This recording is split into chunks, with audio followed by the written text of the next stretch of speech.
Been a while now since I've spoken about the biggest issue of our times, which of course is the coronavirus pandemic.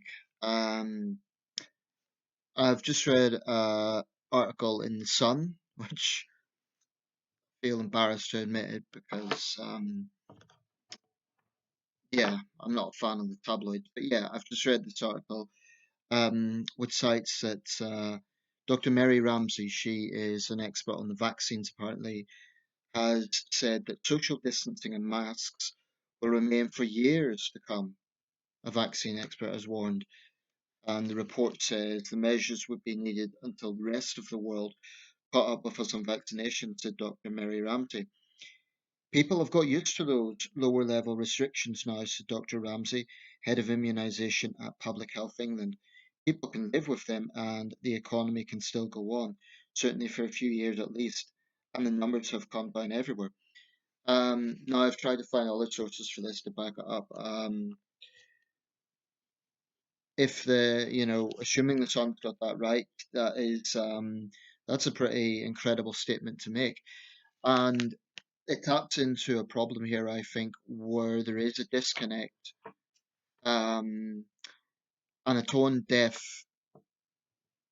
attitude, frankly, from some experts to public sentiments. Now, before people misunderstand this, I've always been very clear: this pandemic is real. I shun COVID conspiracy theories. Um, this is the deadliest event in this country in a century, literally. So it's a very real thing, and with that, there are very real implications. I'm going to take the vaccine. I think it's incredible that half the country's already been vaccinated, at least with the first stage. I think we can be proud of that. I don't want to talk too much about the feud with the EU over this. I want to focus more on what's going on here. This blasé attitude that she has, that people have got used to those lower level restrictions now. How does she know that? That seems like a pretty sweeping statement to make. Um, and it's this blasé attitude that people could just go on for years with restrictions regarding mask wearing. And it is restrictive. I personally don't like them. I find them uncomfortable. I have several. Some are more comfortable than others, but I don't like them. I obey the rules. I wear them in shops, and I fully understand the reasons for them. But I'm a bit concerned about the blasé attitude that some experts have. Um, I have enormous respect for medical personnel who have obviously been right at the centre of this thing, especially doctors and nurses who work long, grueling shifts. And I read a terrible case recently about a nurse in Bristol who completed a 12-hour shift only to come out and find that her car had been vandalised by yobs after a 12-hour shift. So the pressures that they're under and the animosity they face in some quarters, and the mortality rate within the ranks, they really, really, in my view, the government's 1% pay rise was a travesty. I think it should have been a lot higher than that. The Chancellor made a pretty pathetic excuse that it was keeping in line with the. These are extraordinary circumstances, and what medical personnel have been through really requires something more significant than 1%.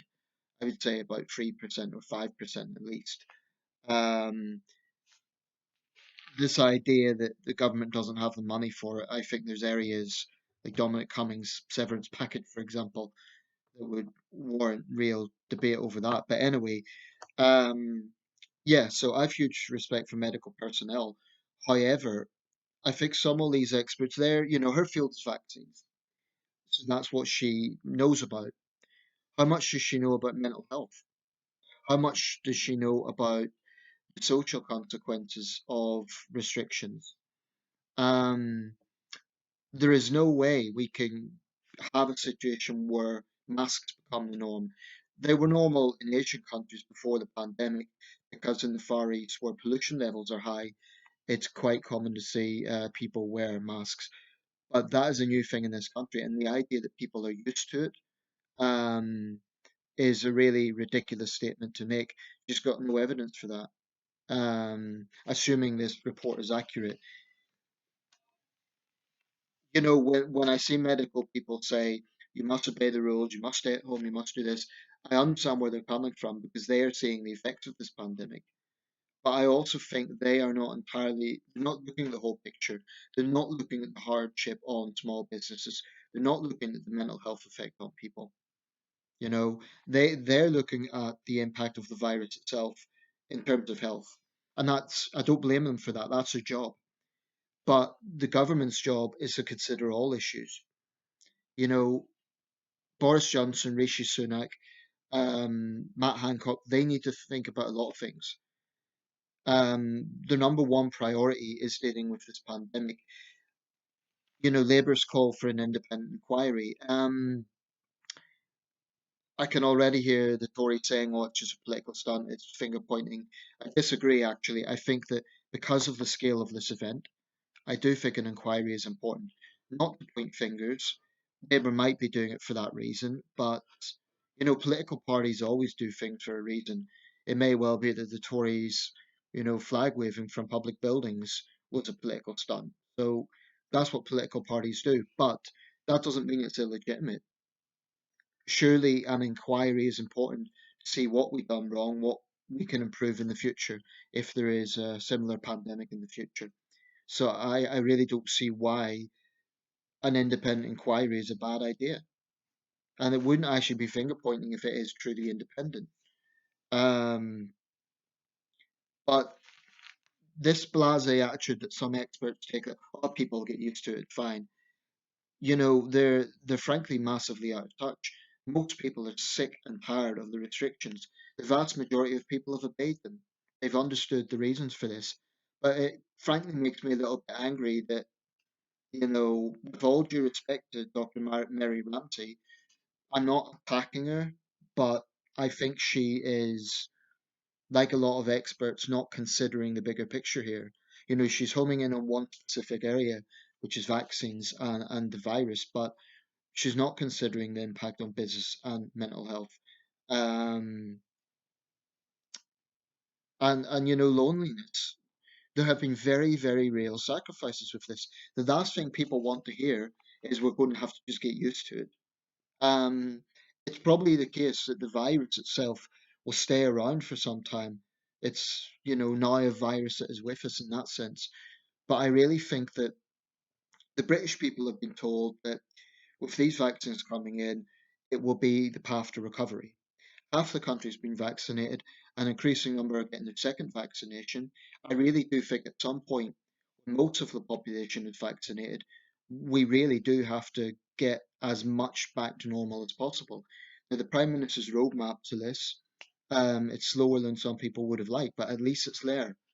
What we cannot have is a situation where there's just this uncertainty for oh well, it might be with us forever, so let's keep the restrictions forever. That's unacceptable. I've always criticized conspiracy theorists around COVID because I think they're being reckless. I think the protesters against lockdown are only prolonging the situation. But I am tired of the restrictions. I want us to get out of this. And those experts who think that this could just be a normal situation forever, they're not living in the real world. They're not understanding what the majority of people want. Um, and I think the most British people have taken this seriously. We have sacrificed. And in many cases, people have more than sacrificed. They've lost loved ones. So this has been a huge event. But we have to have a situation where we return to life as normal. By normal, I mean going to coffee shops, going to cinemas, going to restaurants, and not wearing the masks. The mask thing is, I really cannot see that happening in this country or other Western countries for that matter. Um, I really don't think that it's true that people are used to them. Maybe some people are, but that's not my perception. What we can't go back to normal is normal relationships to China. It began in China, or at least there's very strong indication that it did. China, in my opinion, misled the World Health Organization. We cannot have business as normal with China. But we do need to learn lessons of how it's handled. Did lockdown come in too late, for example? Was the government too slow to respond? Very early in the pandemic, Boris Johnson was shaking hands with people. Um, so I do think there's some valid criticism to be made of the government. Um, but this period, 2020, 2021, has been profound in this country. We still have officially the fifth highest death toll in the world. It's been profound. So there has to be a situation where people have hope. There has to be a situation where people see some possibility of life back to normal as much as possible. And mask wearing is not part of that. So, with all due respect to Mary Ramsey and other experts like her, you need to look at everything. You're thinking about the medical side of things, but what about people's mental health? What about businesses? She's saying that that can work with the economy. I'm not an economist, but it goes without saying that the more restrictions there are on business, the more they will suffer. So, at this point, in March 2021, we really, really need to be looking at the beginning of the end of this thing.